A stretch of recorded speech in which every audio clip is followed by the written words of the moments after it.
जय श्री राम। आज हम श्रीमद् वाल्मीकि रामायण का सुंदर कांड पढ़ेंगे। तो शुरू करते हैं। जय श्री राम। ततो रावणनीताया सीताया शत्रुकर्षणः हितेशपदमन्वेष्टुं चारणाचरिते पथि। तदंतर शत्रुओं का संहार करने वाले हनुमान जी ने रावण द्वारा हरी गई सीता के निवास स्थान का पता लगाने के लिए उस आकाश मार्ग से जाने का विचार किया जिस पर चारण विचरा करते थे।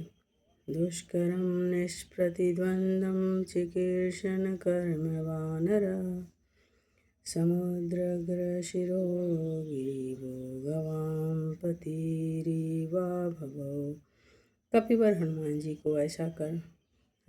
ऐसा कर्म करना चाहते थे जो दूसरों के लिए दुष्कर था तथा उस कार्य में उन्हें किसी और की सहायता भी प्राप्त नहीं थी। उन्होंने मस्तक और ग्रीवा ऊंची की। उस समय वे हष्टपुष्ट साँड़ के समान प्रतीत होने लगे। अथ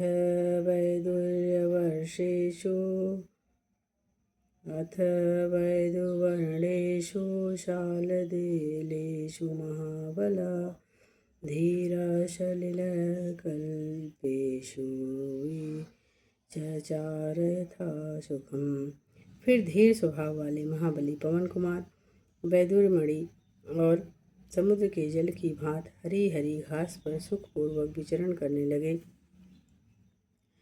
द्विजानवित्रासयन धीमानुरसापादपान हरन मृगांश शुभोन निर्विघ्न प्रवर्धैव केशरी। उस समय बुद्धिमान हनुमान जी की पक्षियों के त्रास देते, वृक्षों को वक्ष स्थल के आघात से धराशायी करते हुए, बहुत से मृगों को कुचलते हुए, पराक्रम में बढ़े चढ़े सिंह के समान शोभा पा रहे थे। नीललोहितमास्तिस्थ पद्मवर्णै सितासितै स्वभावसिद्धै विमले धातुभिः समलंकृतम्। उस पर्वत का भी जो तल प्रदेश था वह पहाड़ों में स्वभाव से ही उत्पन्न होने वाली नीली, लाल, मजीठ और कमल के से रंग वाली श्वेत तथा श्याम वर्ण वाली निर्मल धातु से अच्छी तरह से अलंकृत था। कामरूपभिराभीष्टं भीक्षणं सपरीक्षेदे यक्ष किन्नर गंधर्वे देवकल्पे सपन्न गए।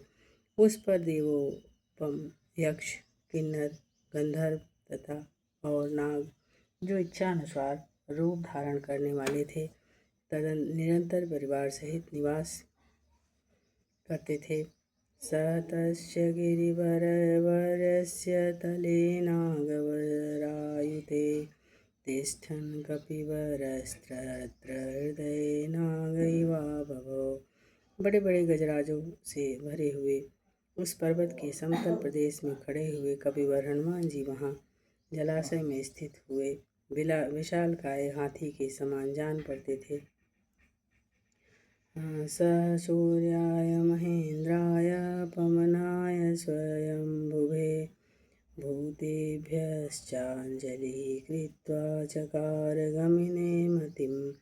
उन्होंने सूर्य, इंद्र, पवन, ब्रह्मा और भूतों को भी हाथ जोड़कर उस पार जाने का विचार किया।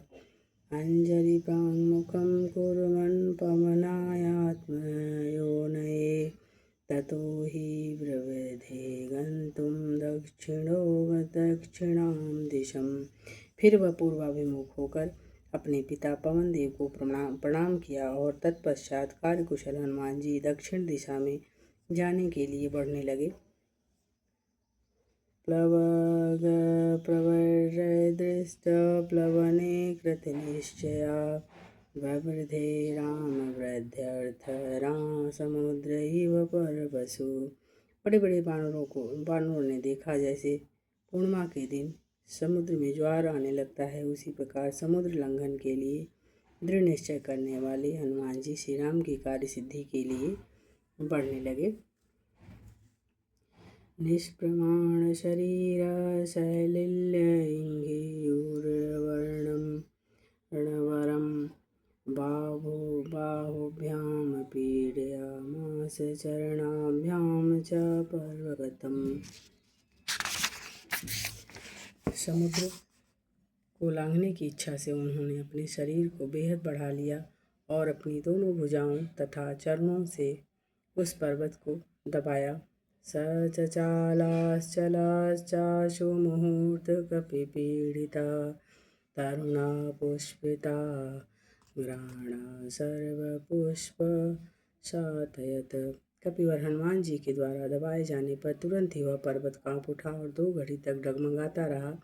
फिर ऊपर से जो वृक्ष उगे थे उनकी डालियों के अग्रभाग फूलों से लदे हुए थे, किंतु उस पर्वत में हिलने से वे सारे फूल झड़ गए। एतेन पादपमुक्तेन पुष्पौघेन सुगन्धिना सर्वतः सर्वत्र शैलो बभौ पुष्पमयो यथा। वृक्षों से झड़ी हुई उस सुगंधित पुष्परास के द्वारा सब ओर से आच्छादित हुआ वह पर्वत ऐसा जान पड़ता था मानो फूलों का ही बना हुआ हो।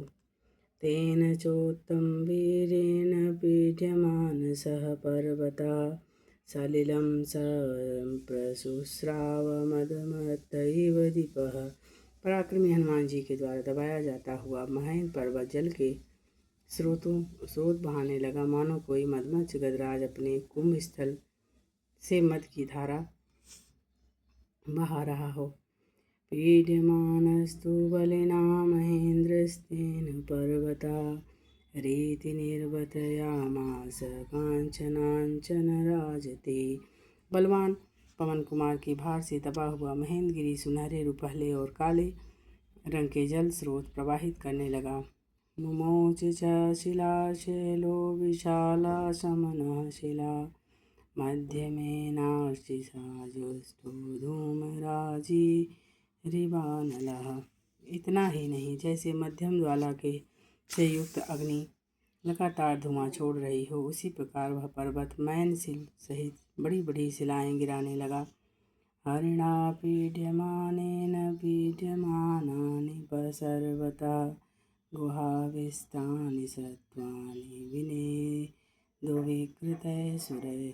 हनुमान जी के उस पर्वत पीड़न से पीड़ित होकर वहाँ से समस्त जीव गुफाओं में घुसे हुए बुरी तरह से चिल्लाने लगे। स महान सत्व सन्नाद शैल पीड़ा निर्मितजा पृथ्वी पूरयामास दिशश्च पवनानि च। इस प्रकार पर्वत को दबाए जाने के कारण उत्पन्न हुआ वह जीव जंतुओं का महान कोलाहल पृथ्वी, उपवन और संपूर्ण दिशाओं से भर गया। शिरोभिपृथुभिर्नागाव्यक्तस्तकलक्षणैः वमन्तः पावकं घोरं ददर्श शिलाः। जिसमें स्वास्तिक चिन्ह स्पष्ट दिखाई दे रहे थे, उन स्थूल फणों से विष की भयानक आग उगलते हुए बड़े बड़े सर्प उस पर्वत की शिलाओं को अपने दांतों से डसने लगे। तादस्ता सविषय दृष्टा कुपितस्तमहाशिला जज्वल्लुपावकोतिमादीप्ता विविधुश्च सहस्रधा। क्रोध से भरे हुए उन विषैले सांपों के काटे जाने से वे बड़ी बड़ी शिलाएं इस प्रकार जल उठी मानो उनमें आग लग गई हो, और उस समय उन सब के सहस्त्रों टुकड़े हो गए। यानि तौषधजालानि तस्मिता जातानि पर्वते वेश्यज्ञानपि नागानशेकुशमितुं विषम्। उस पर्वत पर जो बहुत सी औषधियाँ उगी हुई थीं, वे सब विष को नष्ट करने वाली होने पर भी उन नागों के विष को शांत न कर सके। भिद्यते अयं कीर्तिमूर्तिरित्यमन्त्वा तपस्विनः त्रस्ता विद्याधरास्तमादेवोत्स्त्रीगणेशः। उस समय वहाँ रहने वाले तपस्वी और विद्याधरों ने समझा कि इस पर्वत को भूत लोग ताड़ रहे हैं और इससे भयभीत होकर वे अपनी स्त्रियों के साथ वहाँ से ऊपर उड़कर अंतरिक्ष की ओर चले गए। शेष भाग कल पढ़ेंगे। जय श्री राम।